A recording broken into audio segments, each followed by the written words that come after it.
講到中國演藝圈膽才兼備嘅女人，劉曉慶絕對係第一人。當年美聯社記者做訪問，單刀直入問佢中國最好嘅女演員係邊個，佢眼都唔眨，連半秒猶豫都冇，直接就答嗰個人就係我，而且無之一。呢單新聞一出街，全國譁然。大家要知道喺嗰個講求謙虛內斂嘅年代，邊有人敢咁樣公開將自己擺上神台？但偏偏無數觀眾為佢呢份霸氣同自信拍案叫絕，大家心入面都會浮起一個問號。佢到底憑咩本事有咁大嘅底氣，自認係中國影壇無可取代嘅女霸主呢？我哋回望一下歷史嘅軌跡，當年電影《芙蓉鎮上畫》行入戲院睇佢做戲嘅觀眾人次高達接近6億。6億係咩概念？即係話當時全中國每2個人入面就有一個坐定定睇過佢演嘅戲，佢仲要史無前例咁連續3屆奪得百花獎影后呢個紀錄，時至今日依然係一座無人能跨越嘅高山。全盛時期嘅佢係中國娛樂圈當之無愧嘅大姐大，但佢嘅野心同眼界從來冇局限喺水銀燈下，佢下海做生意一樣玩得出神入化。名亞曾經擁有20幾間公司，業務版圖橫跨化妝品、廣告、房地產等各行各業，事業如日中天，更強勢登上中國富豪榜。然而就係一個咁樣喺演藝界同商界都呼風喚雨，要風得風，要雨得雨嘅傳奇女人，卻因為無意中得罪咗一個企喺權力頂端嘅大人物，喺一夜之間被打落凡塵，不單止失去一切，仲孭落一身驚天巨債。佢到底係點樣行到呢一步？點解一個堂堂中國第一女主角會淪落到要去片場執二攤跑龍套嘅地步？佢呢一生到底種下咗咩業因，令天道喺佢最風光、最不可一世嘅時刻，毫不留情咁奪走佢嘅一切？今日我哋就用易經同埋因果嘅角度去睇清楚呢段跌宕起伏嘅人生，究竟為我哋揭示咗一個咩樣嘅天地大道理？講起拍戲，佢喺行內係出咗名嘅鐵娘子，拼命三娘。當年電影《小花》開拍，有一場戲需要佢露出膝頭哥，硬生生跪喺度爬一條凹凸不平嘅長石梯。佢一收到通告，第一時間同導演講，絕對唔用替身，要親身上陣。為咗嗰場重頭戲，佢足足跪住爬咗3日。第一日膝頭哥磨到紅晒，痛到入心；第二日皮膚已經磨穿，血肉模糊；第3日鮮血直接滲晒出嚟，染到成條青石梯都係血跡。但係佢由始至終咬緊牙關，冇哼過半句怨言。大家可能會覺得佢咁搏命，呢部電影一定俾咗佢一筆好可觀嘅片酬啦。大錯特錯，片酬係1毫子都冇。喺嗰個歲月，內地演員根本冇片酬呢個概念，大家攞嘅只係國家發嘅固定死工資。佢1個月嘅工資係56蚊人民幣。大家試下對比一下，同一個年代，香港一線演員成龍大哥拍一部戲嘅片酬已經高達480萬港紙。呢2個數字擺埋一齊，簡直係天壤之別。但係不公平嘅待遇遠遠不止於此。當年佢過嚟香港拍電影《火燒圓明園》，第一日入片場，佢見到一幕令佢記足一世、刻骨銘心嘅畫面。片場入面，香港演員同內地演員係有住階級分明嘅不同休息區域。香港演員嗰邊停住一架極之豪華嘅餐車，車上面有雞有魚，有老火靚湯，有白飯，熱辣辣香噴噴，令人食指大動。反觀內地演員呢邊，台面孤零零，得幾個凍冰冰嘅饅頭同埋幾碟鹹菜。佢當時冇出聲，默默坐低，攞起個硬骨骨嘅饅頭就開始咬，但係無對比就無傷害。佢坐喺度，眼定定睇住對面嗰架豐盛嘅餐車，睇睇住班香港演員有說有笑咁大魚大肉，一陣強烈嘅委屈湧上心頭，眼眶忍唔住紅晒，眼淚哇哇聲咁直飆落嚟，滴落嗰個冷冰冰嘅饅頭上面。導演見到唔對路，即刻跑過嚟問佢發生咩事。佢後來喺訪問入面回憶當時嘅答覆，佢只係好平靜、好卑微咁對住導演講：我想食白飯，我想食肉。佢無大吵大鬧，無怨天尤人，只係講出咗一個人最樸素、最基本嘅渴望。呢一份屈辱化成咗佢日後不顧一切向上爬嘅最強大動力。時間轉眼去到1983年，第一屆央視春晚，全中國幾億人眼定定守喺電視機面前，台上總共有4個主持，而佢係當中唯一一朵紅花。佢回憶講，當時著住一件紅恤衫，嗰件衫係佢喺香港行街嗰陣用5蚊港紙買嘅，因為佢根本無閒錢買更靚更貴嘅衫。但係嗰年春晚一出街之後，嗰件紅衫竟然成為咗全國萬眾矚目嘅焦點。同款嘅衫好快就喺中國各大大小小嘅服裝店如雨後春筍咁出現，周街都瘋搶。後來嗰個款式仲被坊間稱為曉慶衫，每個女仔都恨不得擁有一件。但係普天之下無人知道嗰個企喺春晚大舞台上面笑容滿面、意氣風發嘅女人，嗰一年嘅全副身家存款竟然只有區區5個8毫子人民幣。嗰個年代佢實在太紅啦，紅到發紫，紅到刺眼。古語有云：木秀於林，風必吹之；堆出於岸，流必斷之。喺當時嗰個相對保守封閉嘅社會氛圍之下，佢太過出名，太過耀眼，本身就已經係一種原罪。就喺佢人氣攀上最巔峰嘅時候，各種無情惡毒嘅輿論開始排山倒海咁湧過嚟。有人無中生有，造謠話佢將神聖嘅百花獎獎杯偷偷地賣咗去換錢。有人言之鑿鑿，話佢倒賣國家黃金，中飽私囊。又有人上綱上線，話佢拍出位鏡頭，作風敗壞，應該嚴加問罪。每一條謠言都係各大報紙爭相炒作嘅頭條，但每一條都係捕風捉影，毫無實質證據。佢曾經滿腔怒火咁去困報館要求澄清，結果係石沉大海，無用。佢去有關部門投訴，更加係白費心機。後來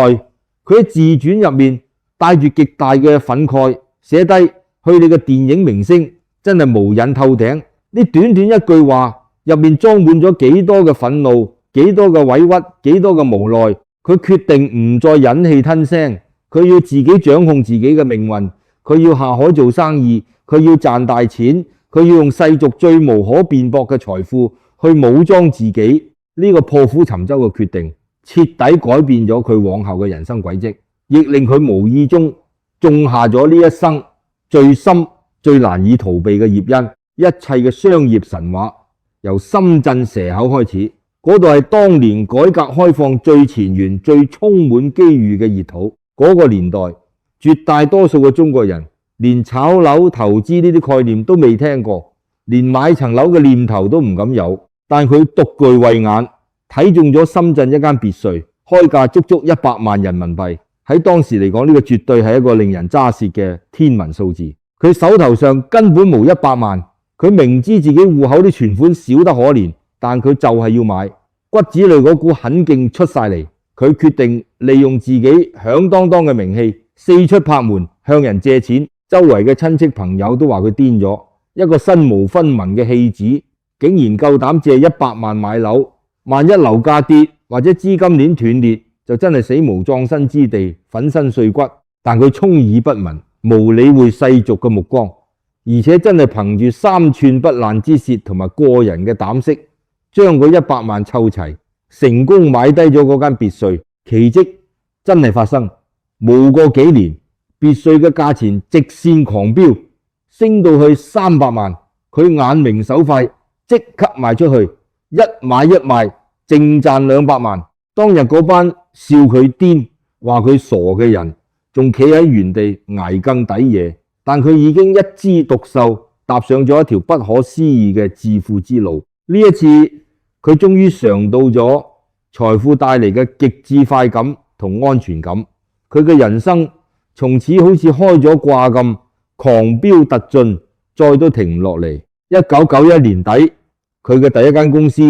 正式掛牌成立，大張旗鼓開始做生意。但係喺中國做生意，從來都唔係單靠一腔熱血同膽量就足夠嘅。嗰個年代，市場機制未完善，無人脈，無後台，簡直係寸步難行。要攞塊地，要一個靠譜嘅合作方，要打通上上下下錯綜複雜嘅關係網，每行一步都係一場生死博弈。佢極度聰明，用佢過去20年喺演藝圈摸爬滾打累積落嚟嘅豐厚人脈，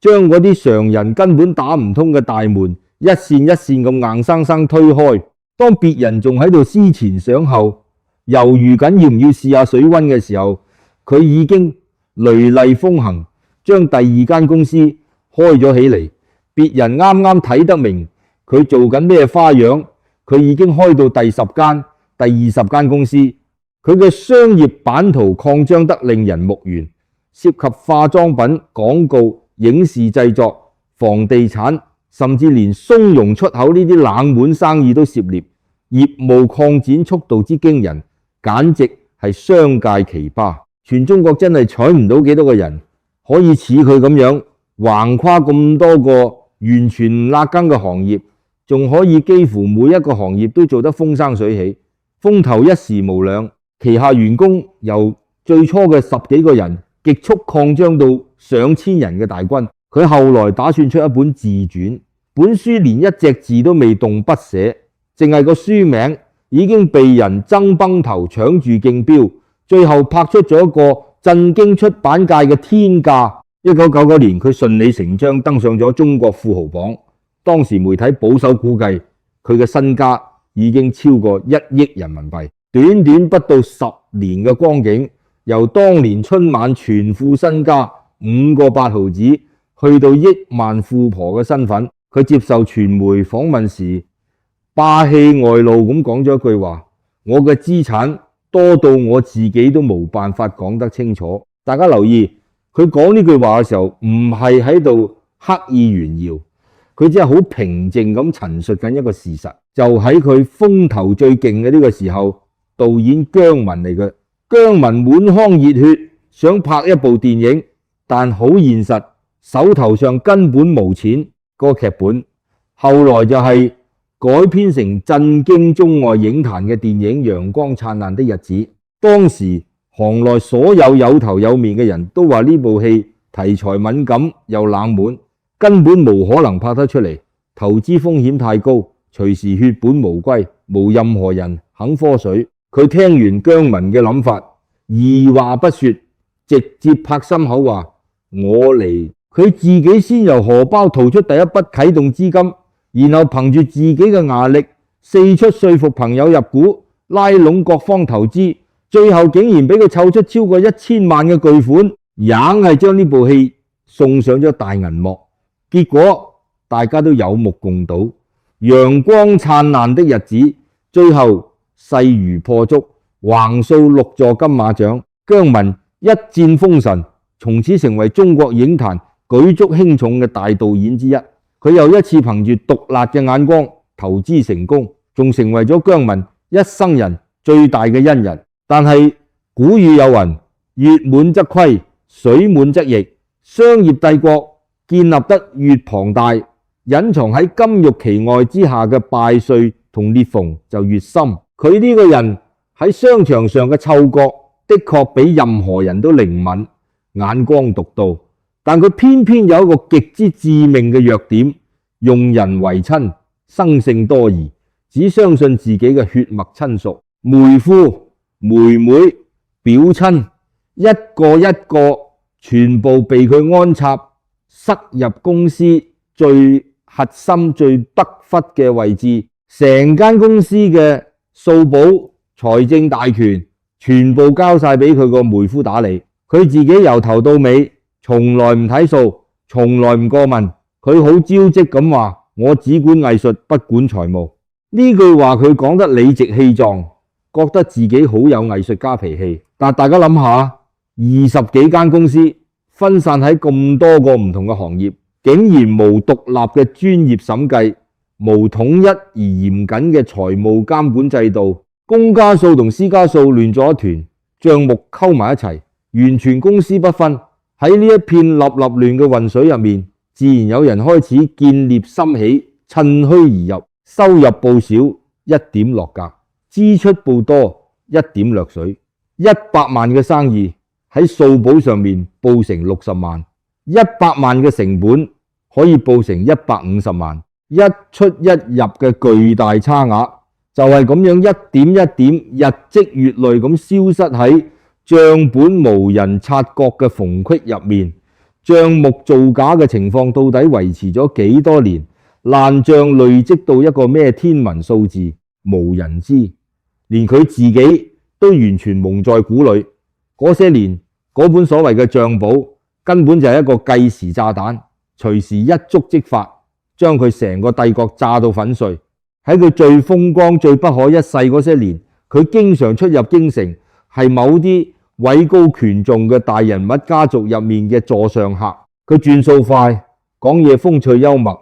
每次佢喺大場面出現，總可以氹得啲大人物眉開眼笑，氣氛特別熱鬧。但佢太過自恃才高，太過目中無人，佢根本唔知道喺某一次嘅交際應酬入面，佢已經靜靜雞不知不覺間得罪咗另一個同樣掌握住極大權力，甚至將來會隻手遮天嘅大人物。據當時一場嘅知情人士回憶，嗰位大人物對佢其實係客客氣氣，想拉攏關係，一口一個妹妹叫得極之親熱，但佢偏偏心高氣傲，唔食呢一套，竟然靈機一動，當住咁多人面反過來叫對方做叔叔。就呢一個看似講笑嘅稱呼，將對方想親近甚至招攬嘅念頭硬生生咁頂咗回去，落足對方臉。嗰位大人物當場無言以對，雖然表面上無法作，但呢啖氣人哋已經深深咁吞咗落肚，記落咗黑名單。當原本一直罩住佢欣賞佢嘅大人物，因為種種原因退落嚟，京城背後嘅權力版圖開始大洗牌，格局一變，風向就即刻轉。當年嗰個被佢當眾落面嘅人開始掌握真正嘅實權。就喺同一年，國稅局嘅調查人員第一次踩上門，要徹查佢公司嘅所有賬目。據當時傳媒大篇幅報道，原來佢公司內部一早就被安插咗2個臥底員工，一個千方百計混入咗管賬嘅核心部門，另一個就每日將公司嘅內幕賬目靜靜雞抄低，然後偷偷帶出去。呢2個員工明顯係來者不善，受人指使，但佢當時依然係大安旨意，完全聞唔到出味，唔知道滅頂之災已經殺到埋身。2002年4月，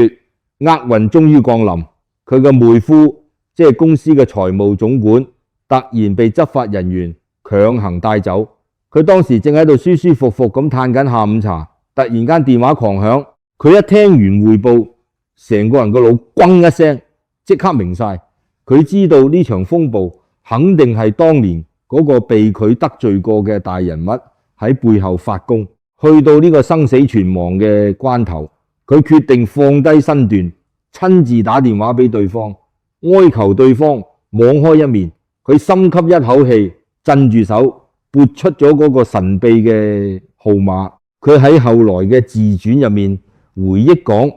電話接通之後，對方傳嚟一把極之冷酷嘅男人聲：你今次完啦，你偷稅漏稅，證據確鑿。你以前唔係好威，拍過套戲叫《火燒圓明園》咩？今次你就真係燒死啦！你呢個不敗神話由今日起正式落幕，以後再都起唔到身啦。佢聽完之後，心入面雖然極度恐懼，但硬係冇崩潰。佢深吸一口氣，將姿態放到最低，卑微咁講：請你高抬貴手，放過我哋一家啦！我會一世感激你嘅大恩大德。對方只係冷笑一聲答：太遲啦！而家呢個世界已經冇任何人幫到你，你點解唔早啲識做嚟我？你以前唔係好狂好傲咩？你唔係覺得自己好叻，天下無敵咩？跟住電話無情咁掛斷，佢聽住電話入面嘅嘟嘟聲，面如死灰。佢知道今次真係徹底完蛋啦！出事之前幾日，佢仲接到一個圈中好友打嚟嘅通風報信電話，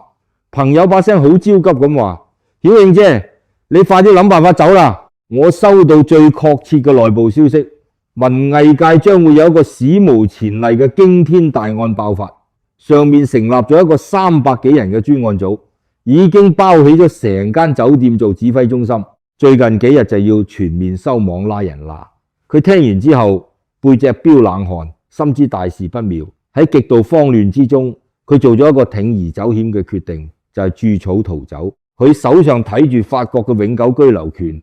只要成功離境就可以避過一劫。佢即刻定下逃亡路線，計劃先由深圳坐船偷渡，或者過關去香港，再打算由香港國際機場直接出境，遠走高飛去法國。佢連夜起程，喺路上盡量壓抑住內心嘅恐懼，令自己睇落去平靜啲，扮成一個普普通通嘅旅客。結果人算不如天算，就喺深圳碼頭，當佢爭一步就行向出境口，以為有生機嘅時候，海關嘅執法人員突然出現，將佢重重包圍攔截落嚟。佢後來先至恍然大悟，原來佢嘅一舉一動由事發嗰一日開始，就從來冇真正離開過嗰雙無形而巨大嘅監視眼睛。佢喺自傳入面帶住自嘲寫道：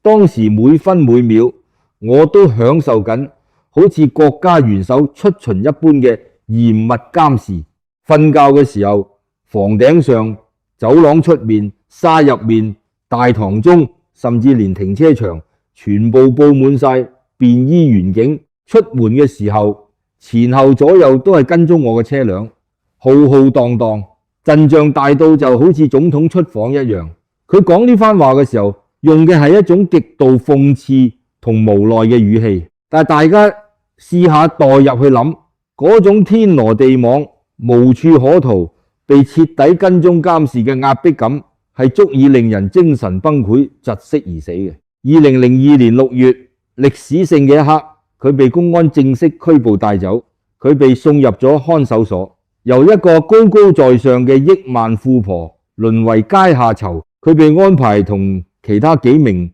女疑犯逼埋喺一間只有5平方米，連轉身都艱難嘅細小牢房入面。間牢房連一隻窗都冇，四面逃逼，只能夠喺冰冷嘅地下打地鋪。佢入到去根本分唔清外面到底係日頭定黑夜，只能夠無奈咁靠每日管教派飯嘅次數去判斷大概嘅時間流逝。夏天嘅時候最難捱，牢房入面翳焗到好似蒸籠咁，4個人肩並肩咁肉貼肉瞓，熱到成身生晒熱輝，痕痛難當。佢回憶講，喺嗰個絕望嘅環境入面，佢已經做足咗最壞嘅心理準備，預咗要坐10幾年監，但佢身上嗰種倔強嘅生命力又出嚟啦。佢同自己講，既然避無可避，要坐就一定要保持一個好心情，鍛煉一個好身體。每日朝早佢就喺個僅有嘅5平方米空間入面，沿住對角線來來回回，一步一步咁數住，堅持每日行足8000幾步，無熱水沖涼。冬天凍到震嘅日子，佢一樣咬實牙根，每日用凍冰冰嘅涼水兜頭淋落去沖涼。代表律師嚟探望佢，帶咗個10蚊雞嘅平價飯盒俾佢，佢每次都食到一粒飯都唔漏，食得一乾二淨。佢每日堅持學習英文，用盡一切方法充實自己個腦袋。喺嗰400幾日入面，從未間斷過一日。佢話喺最難捱嘅夜晚，佢時常合埋雙眼，喺腦海入面瘋狂幻想，幻想前面係一大片一望無際嘅大森林，遍地開滿晒鮮豔嘅花朵，陽光穿透樹葉灑落嚟。佢話嗰種想象中嘅美好，俾咗佢極大嘅精神支撐同活下去嘅力量。就喺佢失去自由，被關押喺暗無天日嘅日子入面，外面嘅世界正喺度冷酷無情咁清算住屬於佢嘅一切。北京市拍賣行受稅務局嘅正式委託，對佢名下足足19套價值連城嘅房產進行強制作價公開拍賣。嗰日佢喺看守所入面，無意間從管教台面嘅報紙頭條睇到呢單震撼全國嘅新聞，先至知道自己半生打拼翻嚟嘅心血，所有嘅房產已經全部被法院無情咁拍賣淨盡，真正嘅傾家蕩產。但係令人敬佩嘅係，佢無崩潰，無嚎啕大哭，佢深呼一口氣，將眼淚逼翻入去，繼續勇敢咁面對眼前嘅高牆。佢心入面有一團火，佢深信只要留得青山在，哪怕一無所有，他日必能東山再起。呢個就係佢唔認命、唔自憐，永遠喺絕境之中盤算緊下一步應該點行。喺看守所外面，人情冷暖，世態炎涼，好多昔日圍住佢轉嘅所謂朋友，全部雞飛狗走，急急劃清界線。但偏偏導演姜文一直為佢嘅事四出奔走，頻撲勞碌。姜文念舊，請嚟咗北京刑事辯護界最頂尖、收費最昂貴嘅律師團隊，四出打點關係，想方設法，傾盡全力要救佢出嚟。嗰年春節，家家戶戶團圓嘅日子，姜文託人送咗一條絲巾入看守所，俾佢絲巾上面精心繡住一隻栩栩如生嘅烏蠅。佢一打開見到條絲巾，積壓咗幾耐嘅情緒終於決堤，忍唔住崩潰，大喊點解係一隻烏蠅？因為烏蠅係當年佢極力鼓勵姜文轉行去做導演時用過嘅一個極具深意嘅比喻。嗰陣時佢同迷惘嘅姜文講，只要有心，烏蠅都能夠飛上天。姜文一直將呢句話刻喺心入面。如今姜文用呢條繡住烏蠅嘅絲巾，無聲咁話俾佢知，堅持住，有我喺外面撐住你，你一定可以再飛上天。佢萬萬冇諗過，當年佢出錢出力為姜文拉嚟第一筆投資，將佢推上導演之路。呢一份天大嘅知遇之恩，姜文竟然一直記足咁多年，並且喺佢最落魄嘅時候還翻俾佢因果嘅回圈，有時真係比你想象中更玄妙、更不可思議。所以我哋成日講，千祈唔好放過任何一個幫人行善嘅機會，因為你永遠唔會知道，可能喺你將來人生跌到最低潮、最絕望嗰一刻，嗰個曾經種下嘅善果就會化作救你一命嘅浮木，靜靜雞咁回到你身邊。2003年夏天，漫長嘅煎熬終於迎來轉機。專案組嘅人突然嚟看守所見佢，佢哋語氣冰冷咁對佢講：你可以出去啦，但係天下無免費嘅午餐，出去係有一個極其苛刻嘅條件嘅，就係需要佢親筆寫下一份保證書，保證重獲自由之後，絕對唔可以亂講嘢，唔可以對外界透露半句關於案件嘅內幕同細節。另外仲要親自簽字，承認自己有偷稅漏稅嘅行為。佢聽完之後，骨子裏嗰股傲氣又湧上嚟，佢冷笑一聲，答：保證有咩用？我唔會講嘅，你哋心知肚明，我根本冇偷稅。我哋大家心入面都好明白個遊戲點玩。你要我寫保證，好，我可以寫。最後為咗自由，佢吞下咗呢隻死貓，簽咗名。佢以取保候審嘅身份，終於行出咗嗰個困住佢嘅看守所大門。回首一算，佢已經喺入面度過咗整整422個漫長而痛苦嘅日與夜。但係慘劇並未完全落幕，佢嘅妹夫，即係公司名義上嘅法人代表，並無被釋放，最終被法庭判定有罪，判處有期徒刑3年，做咗替罪羔羊。最終嘅法律結果非常之巧妙，公司有罪，法人有罪，而佢個人法律上被判無罪，表面上還咗佢一個清白，但係當佢行出看守所，重新呼吸到自由空氣嗰一刻，等待佢嘅係一個徹底破碎嘅世界。佢辛辛苦苦建立嘅龐大公司帝國，冇咗佢買落嘅19套豪華房產，冇咗佢個響當當嘅名，從所有演藝界嘅片單同海報上面徹底消失，無人敢用佢。昔日不可一世嘅億萬富婆，如今變成咗一無所有嘅窮光蛋。唔單止係咁，佢仲要孭起將近2000萬人民幣嘅巨額債務，剩低落嚟嘅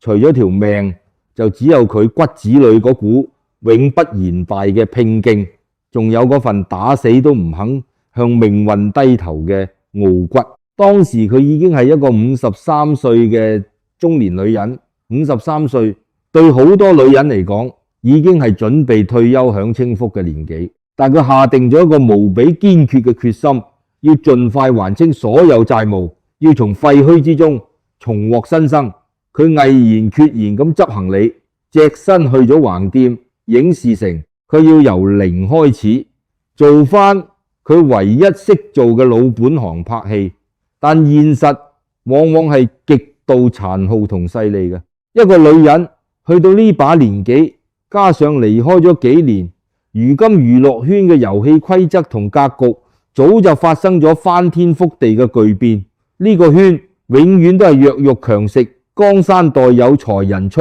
，100個青春無敵、貌美如花嘅小花旦爭崩頭，同佢搶一個微不足道嘅角色。呢種情況比比皆是。佢無經紀人幫佢接洽，無助手幫佢擔遮遞水，無任何後台幫佢鋪路，佢就係咁厚住面皮，自己一個人行入劇組，主動到製片人鞠個躬，直接了當咁講：我想演戲，咩角色都得，路人甲都冇問題。製片人望咗佢一眼，當然認得呢位曾經叱咤風雲嘅大影后，但就係無人敢開口用佢。點解？因為嗰個時候佢仲處於取保候審嘅敏感階段，身上帶住極大嘅政治風險，邊個敢同佢合作就等於惹禍上身，同麻煩合作。佢食咗無數次閉門羹，但佢無爭辯，無發脾氣，亦無試圖去解釋啲咩，佢只係默默轉身，抹一抹面，然後繼續去拍下一個劇組嘅門。皇天不負有心人，終於有一個小劇組嘅副導演，可能係見佢可憐，可能係貪圖噱頭，同佢講可以50蚊一日，不過無台詞，你就企喺鏡頭最後面做個報警版。大家諗下，嗰個曾經喺外媒面前霸氣宣稱中國最好嘅演員係我嘅絕代佳人，如今竟然要為咗50蚊淪落到去跑龍套。但佢接咗，佢每日朝早天未光就準時到場，着住粗糙嘅戲服，企喺鏡頭最唔起眼嘅角落頭，靜靜咁等導演嗌開始。佢嘅工作態度依然好似當年做女主角咁誠懇認真，無一絲馬虎。後來終於有人肯俾佢一句簡單嘅台詞，人工加到300蚊一日，佢攞住嗰300蚊開心到不得了，同人講終於賺到錢啦，只要有得做戲咩都夠啦。嗰段時間佢喺橫店被啲同行戲稱為橫店第一飄，呢個稱號唔係讚佢演技有幾咁爐火純青，而係因為佢性價比極高，演咩都行，老弱病殘、宮女丫鬟，從來唔挑剔，從來唔遲到早退，從來唔擺昔日影后嘅架子。各個劇組嘅工作人員都喺背後話劉曉慶呢個人真係好用。好用呢2個字放喺一個曾經企喺神壇頂峰嘅藝術家身上，無疑係一種最深最刺骨嘅侮辱，但同時亦係佢喺絕境之中放低所有身段，為咗生存同還債所展現出嚟嘅最深沉嘅尊嚴。呢種非人嘅日子一直捱到2010年，當年嘅恩人姜文籌拍大製作《讓子彈飛》，姜文無忘記佢，第一時間諗起佢，想邀請佢演戲入面縣長夫人嗰個搶眼嘅角色，擺明係想拉佢一把，俾佢一個華麗轉身嘅機會。佢認真睇完劇本，諗咗好耐，最後竟然拒絕咗。佢親自打俾姜文，語重心長咁講：唔好因為想幫我而弄丟咗你作為導演嘅眼光。就呢一句話，盡顯佢嘅專業同氣節。佢心入面好清楚嗰個角色嘅特質根本唔適合佢，佢寧願繼續捱窮還債，都唔願意用姜文嘅好意去換一個將就勉強嘅位置。佢情願繼續等一個真正屬於佢能夠發揮佢實力嘅角色。如是者7年嘅光陰就咁過去。出獄之後呢7年，佢就好似一部唔識停嘅機器，一部接一部咁拍電視劇、演舞台劇，接各種大大小小嘅商演，能接嘅全接，唔挑角色，唔計較報酬多寡，只要有戲拍，只要有錢落袋可以還債，佢咩都肯做。就係憑住呢股唔死得嘅牛脾氣，一分一毫、一磚一瓦咁，將嗰將近2000萬嘅天文數字債務奇蹟般咁全部還清晒。還清債務嗰日，佢如釋重負，講咗一句令無數人動容嘅話：接下來我終於可以為自己而活，演我自己真正中意嘅角色啦。佢呢一生經歷過無數大風大浪，但從來無一刻離開過嗰個屬於佢嘅舞台。即使跌落到最黑暗、最污糟嘅泥沼入面，佢心入面念念不忘嘅永遠都係做戲。時光荏苒，如今已經係2026年，佢75啦，但佢依然活力充沛咁活躍喺競爭激烈嘅娛樂圈，戲約不斷，永不言休。全中國嘅後生仔女而家都親切咁管佢叫慶賴，佢對呢個稱呼一啲都唔介意。佢真正在意嘅係仲有無好劇本，有無戲拍。就喺今年，佢老當益壯，接連推出咗2部備受矚目嘅短劇，一部叫《感受安然》，你估佢演咩？70有5嘅佢竟然挑戰飾演一個情竇初開嘅少女，仲要同一個細佢足足30歲嘅男演員上演激情吻戲，結果首日播放量竟然破億，震驚網路。另一部叫《武則天傳奇》，呢個已經係佢人生中第5度飾演一代女王武則天。回想32年前，佢同著名化妝師毛戈平第一次合作嗰版神級嘅武則天，創下咗 34.7% 嘅恐怖收視率，成為咗一整代中國人無可磨滅嘅集體記憶。32年後嘅今日，佢霸氣不減。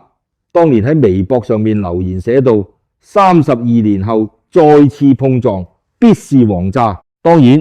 世俗嘅眼光永遠都係挑剔嘅。有人喺網上大肆嘲笑佢，話佢一把年紀仲扮少女，簡直係不知醜，丟人現眼。甚至有識得佢嘅朋友睇唔過眼，當面苦口婆心勸佢，話佢咁做係自降身價，破壞神台級地位。佢聽完嘴角微微一揚，答道：我由出道到而家，喺每一個時代都係企喺風口浪尖之上，話唔定今次我又可以憑自己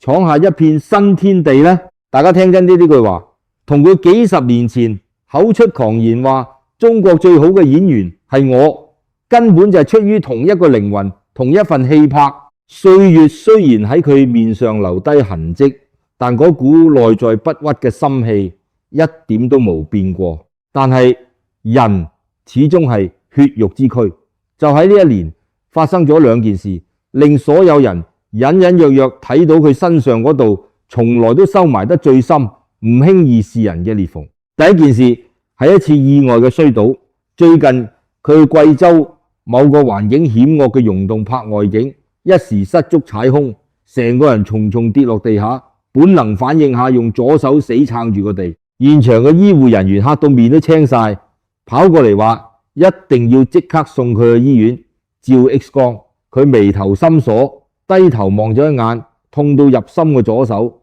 咬住牙講唔去，繼續拍。嗰日剩低所有高強度嘅錄製工作，佢就係咁硬生生忍住痛，全部完成晒。收工之後，手臂纏上厚厚嘅繃帶，由始至終佢冇對任何人提過一句痛。幾日之後，有眼利嘅網友喺機場認出佢，影到佢手臂嘅繃帶纏得極厚，而佢嘅眼神入面終於流露出一絲掩飾唔住嘅疲憊。有相熟嘅記者上前問佢點樣，佢輕輕嘆咗口氣，話年紀大啦，真係有啲走不動啦。嗰一句係佢呢一生人第一次喺公眾面前承認自己老。嗰個曾經喺看守所入面每日堅持狂跑8000步嘅鐵娘子，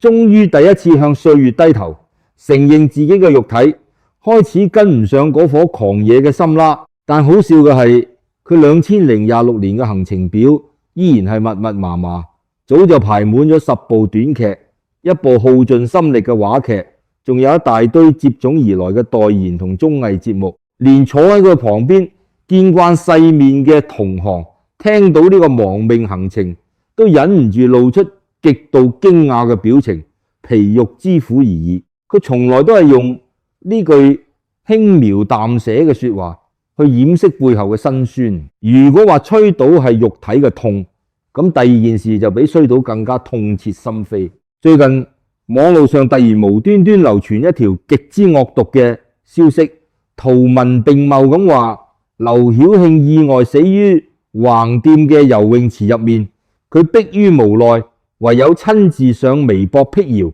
證明自己仲在生。然後佢揭露咗一個令人心寒嘅真相，造謠者嘅名字，嗰個想佢死嘅人竟然係佢嘅親外甥。嗰個由出世得40日就被佢接到北京當正親生仔咁悉心撫養嘅細路，嗰個佢不惜大灑金錢供佢讀最頂級貴族學校，送佢去澳洲留學7年，所有生活費學費全部一手包辦嘅細路，嗰個佢曾經喺飯局上親口講過百年歸老之後會將所有遺產留晒俾佢嘅細路，結果換嚟嘅係恩將仇報。佢喺微博上面字字血淚咁寫道：本是同根生，相煎何太急，就咁想我死啊！無崩潰大鬧，無長篇大論嘅控訴，無流出半滴眼淚，就淨係留低呢一句沉重嘅古詩。然後佢做咗個震驚世人嘅決定，宣布將立下遺囑，死後將名下所有財產遺產全數捐獻俾中國電影事業，一分一毫都唔會留俾任何親戚。佢話係電影俾咗佢生命中嘅一切，最終佢要將呢一切乾乾淨淨咁還翻俾電影。易經乾卦去到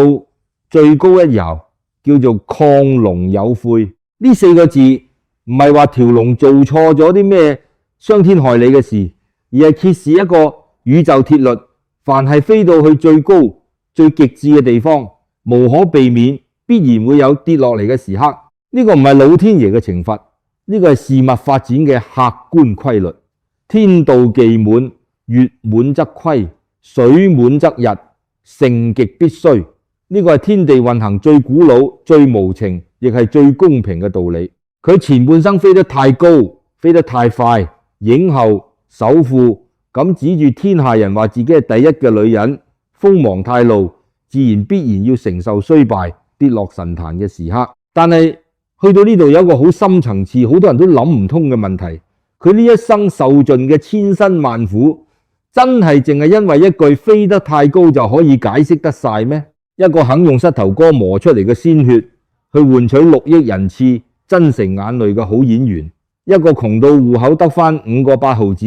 都依然挺直腰骨唔肯低頭嘅烈女，一個喺自己最風光嘅時候毫不吝嗇將機會送俾姜文、毛戈平等人，自己卻被時代巨輪一刀一刀往下削，削到體無完膚嘅女人。佢所承受嘅苦難，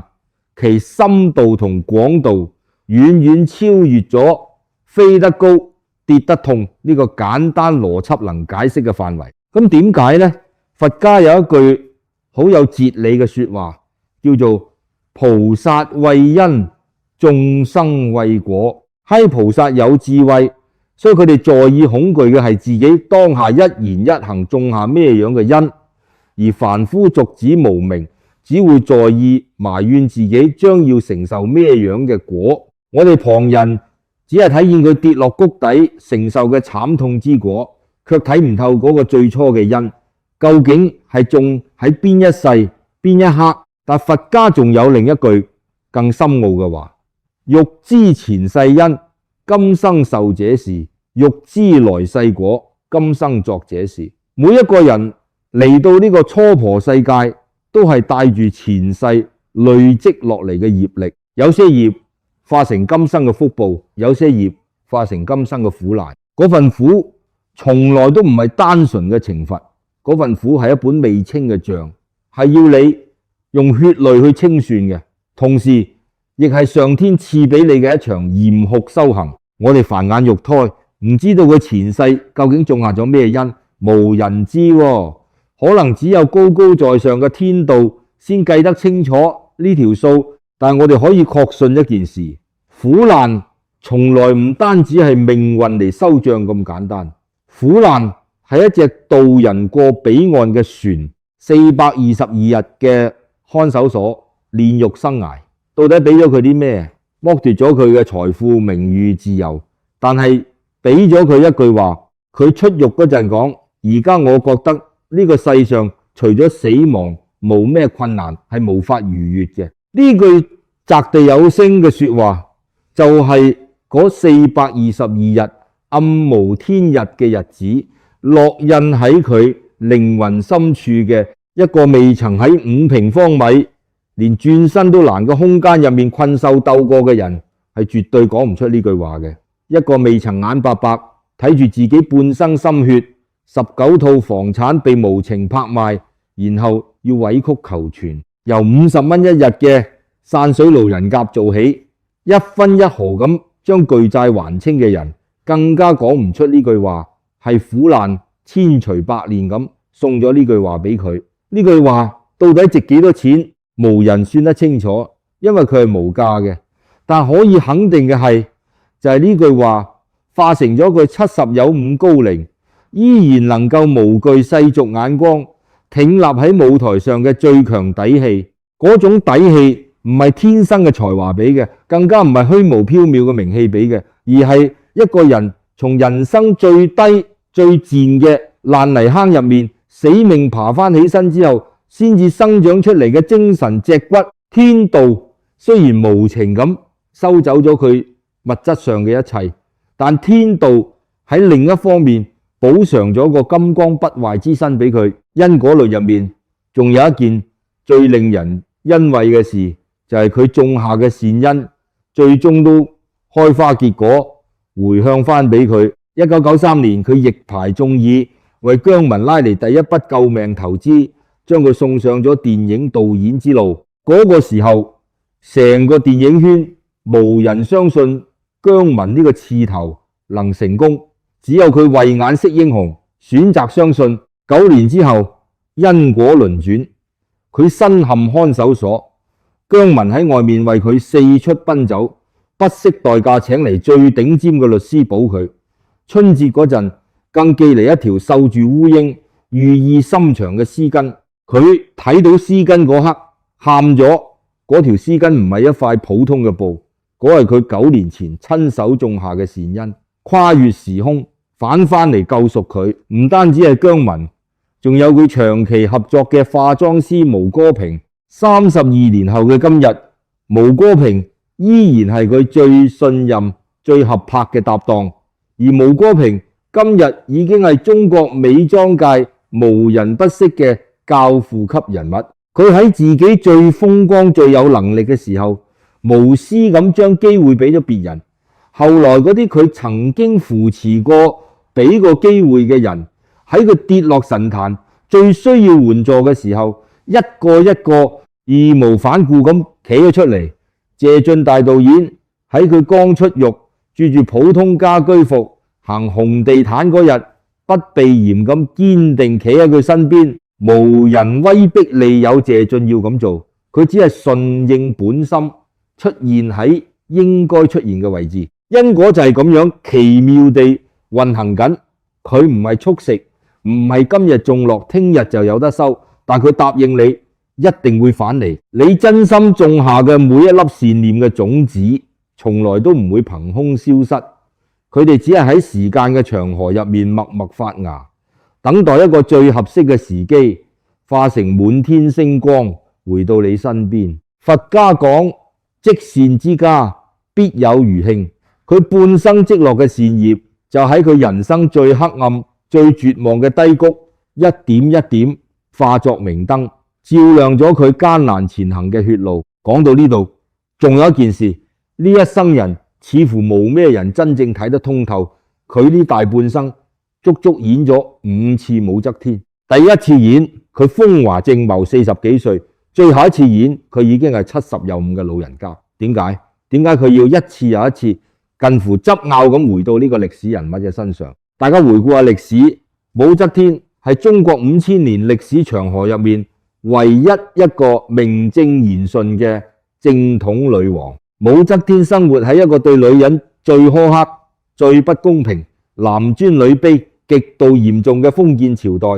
但佢卻憑住超越常人嘅恐怖意志同手段，一步一滴血爬到咗所有男人都話佢絕對無可能到達嘅權力最頂峰。武則天嘅一生充滿災難，佢被廢過入冷宮，被剃過頭出家做尼姑，無數次被人以為佢死定永不超生，但佢每一次都能夠喺死人堆入面企翻起身。最後君臨天下，劉曉慶同武則天跨越千年，當然唔會係同一個人，但係如果我哋用心去睇佢哋嘅命格，佢哋嘅靈魂有一種穿越時空嘅強烈呼應，大家都係喺最不公平嘅制度同環境入面掙扎求存，大家都曾經被世人嚴重低估，被權貴無情打壓，大家都曾經跌入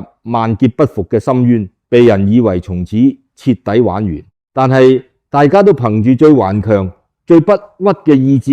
硬生生咁活出咗旁人以為絕無可能嘅傳奇人生。可能呢個就係點解佢一次又一次仿佛宿命般選擇回到武則天呢個角色嘅根本原因。唔係因為娛樂圈已經冇其他劇本俾佢揀，而係因為每一次當佢着起龍袍企喺武則天嘅鏡頭面前，佢都係藉住一代女王嘅軀殼喺度大聲話俾自己聽，話俾全天下睇死佢嘅人聽，我仲喺度，我仲未輸。佢喺大銀幕上面演繹緊武則天嘅一生，而佢喺現實血肉模糊嘅人生入面，亦都活生生咁將自己活成咗不可一世嘅武則天。各位，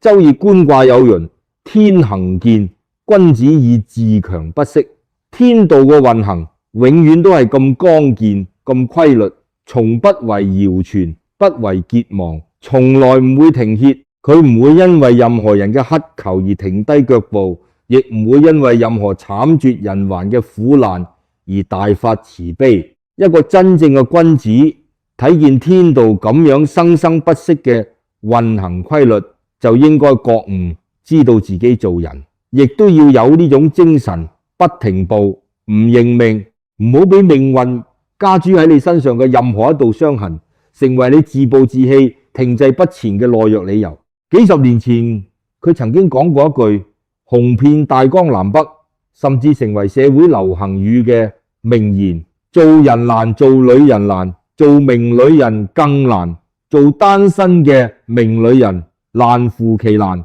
嗰個時候，佢啱啱經歷完人生第一場痛苦嘅離婚，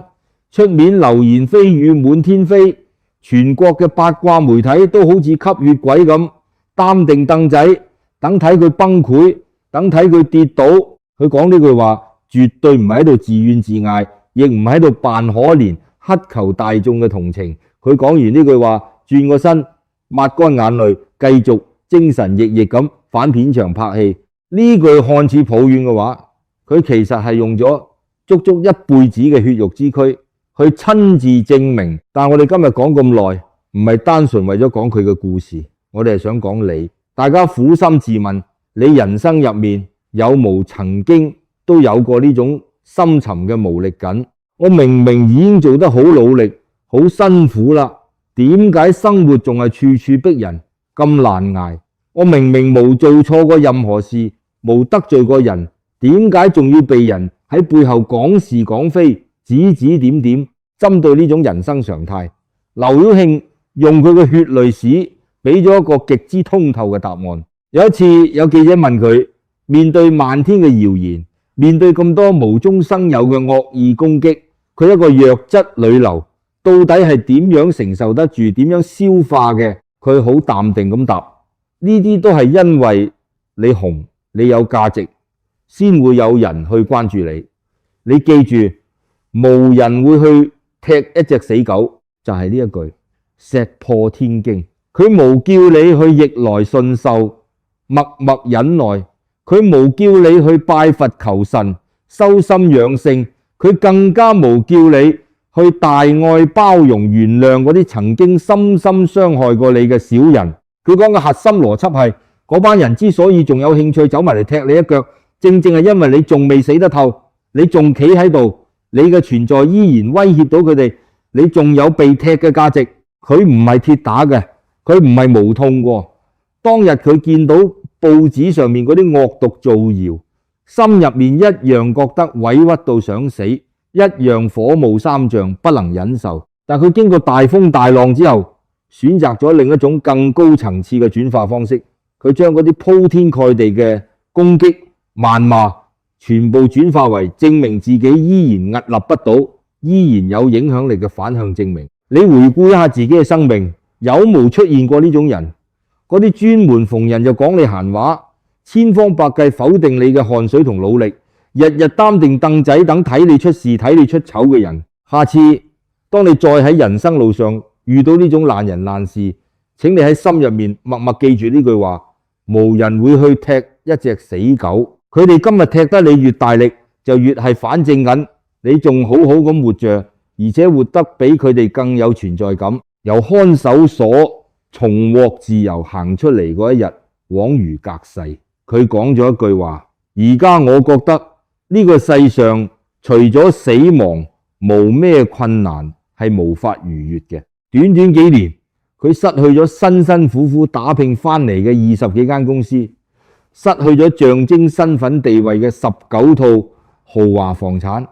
失去咗佢用足20年最寶貴青春建立起嚟嘅一切物質帝國。然後佢企喺街頭，兩袖清風，甚至負債累累，但佢可以好平靜咁講，除咗生死，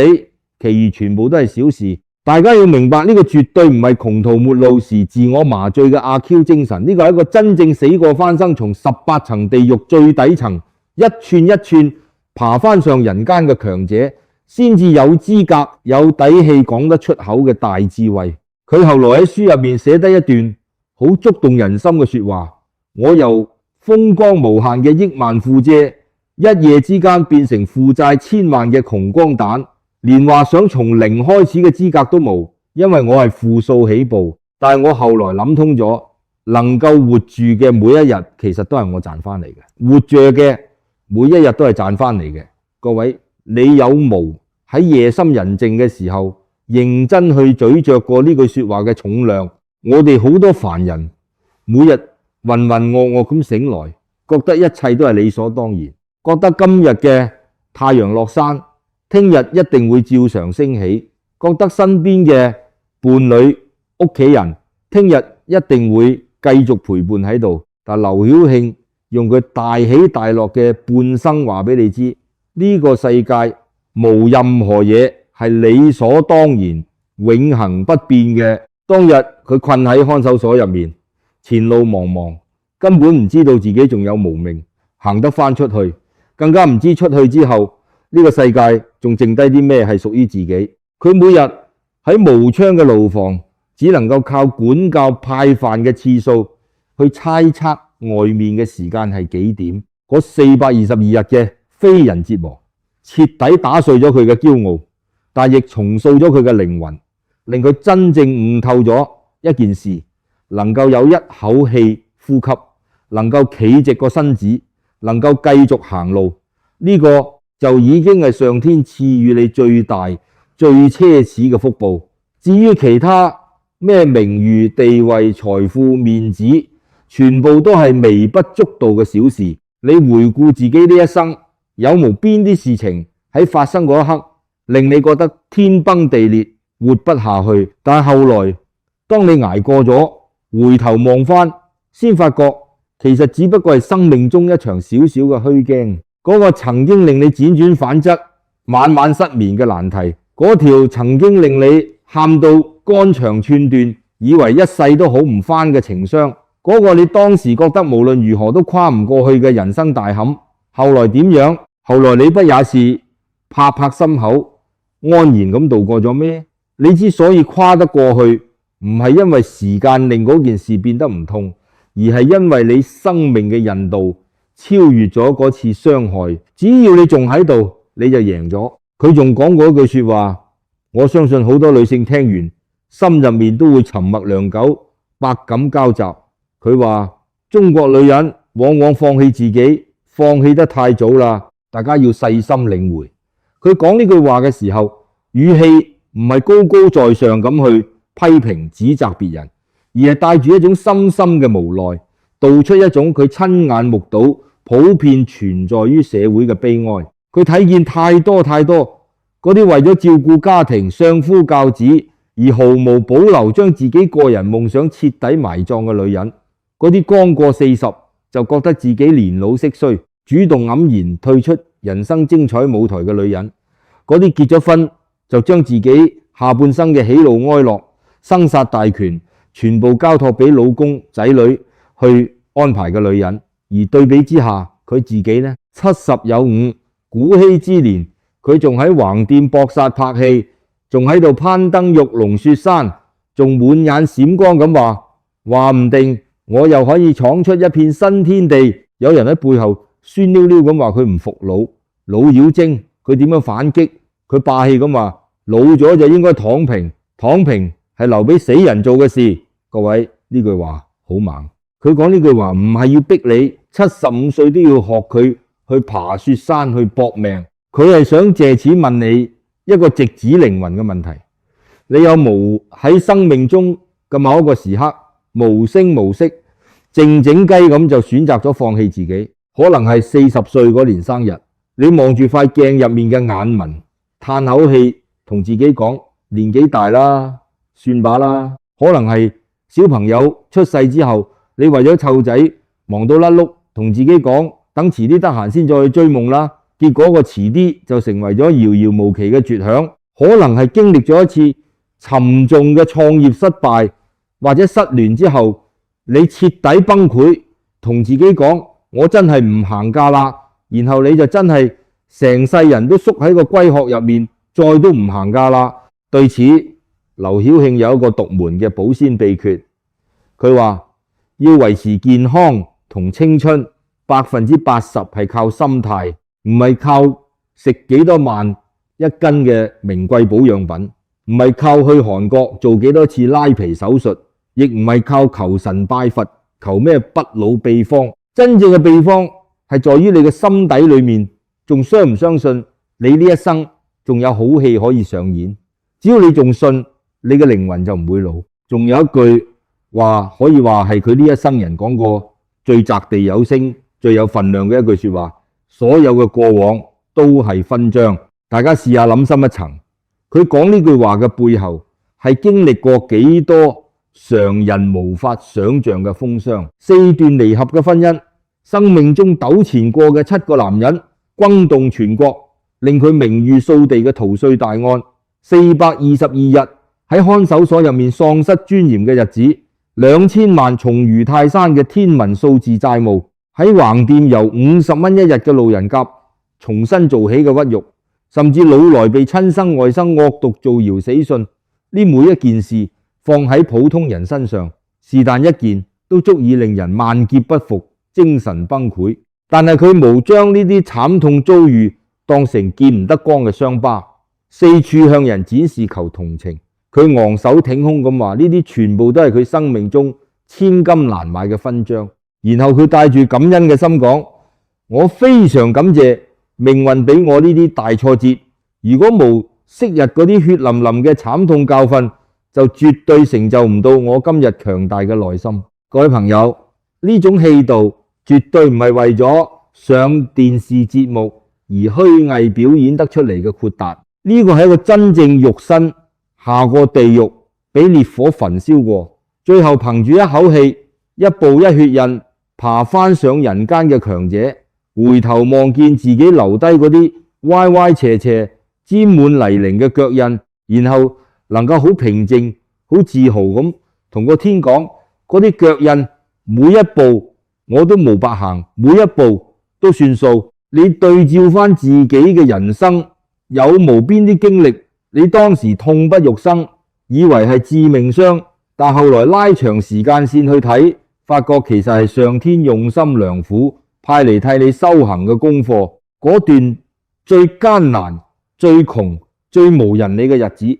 到底磨練咗你啲咩生存技能？嗰個曾經傷害得你最深騙得你最慘嘅人，事過境遷之後，係咪反而令你睇透咗人性，變得更加清醒，更加百毒不侵？嗰個你曾經以為一旦失去人生就會完蛋嘅機會或者感情，後來有無喺另一條岔路上俾咗你一個更好更海闊天空嘅方向？所以話因果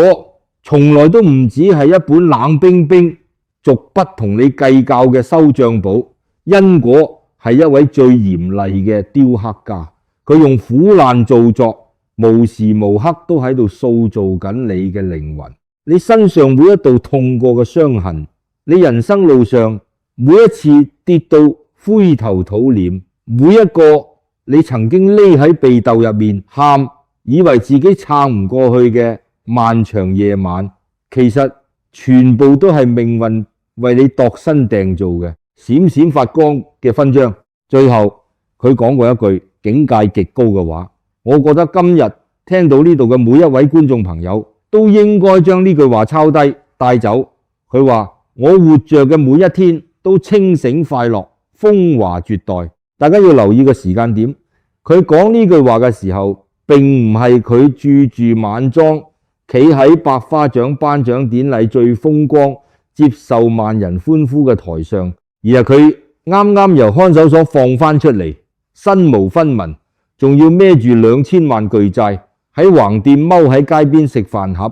由最低賤嘅路人甲重新做起嗰段最落魄嘅日子，清醒快樂風華絕代。邊個話一定要有錢有地位先可以風華絕代？做一個50蚊一日連對白都冇嘅路人甲，只要你演得用心，一樣可以清醒快樂風華絕代。70有5歲意外跌斷手，手臂纏住厚厚肉酸嘅繃帶，只要你不屈不撓，一樣可以清醒快樂風華絕代。被自己親手湊大視如己出嘅外甥惡毒造謠話死咗，佢無呼天搶地冷靜辟謠之後，轉身繼續入廠化妝拍戲，呢種從容一樣可以清醒快樂風華絕代。呢句話最震撼人心最屈機嘅力量，並不在於佢用咗幾多華麗嘅修辭技巧，而在於佢講出嚟嗰一刻，佢係無比認真嘅。佢唔係喺度對住鏡頭背對白，佢真係切切實實用每一滴汗每一滴血咁樣去燃燒緊過緊佢嘅人生。咁你呢？問下自己，你呢一生人咁大個仔咁大個女，到底有無邊一日係真正做到清醒嘅快樂嘅風華絕代嘅？如果有嗰日嘅風景係點樣嘅？嗰日你做緊啲咩？如果冇，從來都冇試過，咁又係因為咩原因？係因為你心入面仲孭住太多放唔低嘅包袱，世俗嘅眼光，定係因為你為咗滿足其他人嘅期望，已經太耐冇真正順從自己嘅心，為自己好好咁活過一日啦。劉曉慶用佢跌宕起伏、極富戲劇性嘅大半生，化身一本活生生嘅教科書，話俾我哋所有人知，生命只有一次，無剔兒，做人千祈唔好等，唔需要等到銀行戶口有幾多個零，所有外在條件都完美無瑕先至開始起步，唔需要等到身邊所有親戚朋友都拍掌認可，無人反對，先至夠膽出發追夢，更加唔需要等到身上所有嘅傷口都完全埋口唔痛，先至肯除低繃帶，重新企返起身。就係而家，就係今日，清醒咁活着，快樂咁活着。無論你而家身份證上面寫住幾多歲，無論你身處喺城市邊一個角落，無論你手頭上仲有幾多未清還嘅爛賬，幾多未解決嘅煩惱，只要你仲有一口氣喺度，只要你個心仲未扯白旗，向命運投降，你就係你自己生命中獨一無二嘅風華絕代。好啦，佢嘅傳奇故事去到呢度已經交代得七七八八。平心而論，劉曉慶呢一生從來都唔係一個完美無瑕、挑剔唔到毛病嘅聖人。佢年少輕狂時傷害過人，佢喺金錢權力面前犯過彌天大錯。佢嘅人生畫報上面有極度耀眼嘅高光，亦布滿咗自私貪婪嘅幽暗陰影。但佢最令人折服、最值得我哋學習嘅一點係，無論順境逆境，佢從來冇停落嚟。我哋每一個人喺啲漫長嘅一生入面，無可避免都會遇到屬於自己嘅看守所，嗰個困住你嘅地方，未必真係一間有鐵窗、有鎖頭嘅實體牢房，佢可能係一段充滿精神虐待，你困喺入面走唔出嚟嘅毒性關係，可能係一份日日都要受氣、做得極度痛苦，但你又為咗份糧無勇氣辭職嘅工作，亦可能係一個突如其來嘅意外打擊，令你萬念俱灰，覺得自己今次真係徹底玩完嘅至暗時刻。但係劉曉慶嘅故事正正係一盞明燈，話俾你知，就算身處嗰個5平方米密不透風、令人窒息嘅絕境入面，你一樣有選擇嘅權利，你一樣可以選擇堅持每日喺原地行8000步鍛煉身體，你一樣可以選擇合埋雙眼，憑借強大嘅意志喺腦海入面為自己畫出一片遍地鮮花、陽光普照嘅大森林。點解要去到咁盡？點解要咁樣難為自己？唔係因為嗰個糟糕透頂嘅環境值得你用咁積極嘅態度去對待，而係因為你呢個人，你嘅靈魂值得擁有更好嘅對待。所以無論遇到咩事，千祈唔好放棄自己，千祈唔好俾生命中嘅任何一道傷痕、任何一次仆倒成為你停步不前、至今墮落嘅借口。周圍嘅世界點變都好，天道從不停歇，因果回圈不息。我哋生而為人，亦都絕不應該停落嚟。善待自己就係善待你生命中賺翻嚟嘅每一天，共勉之。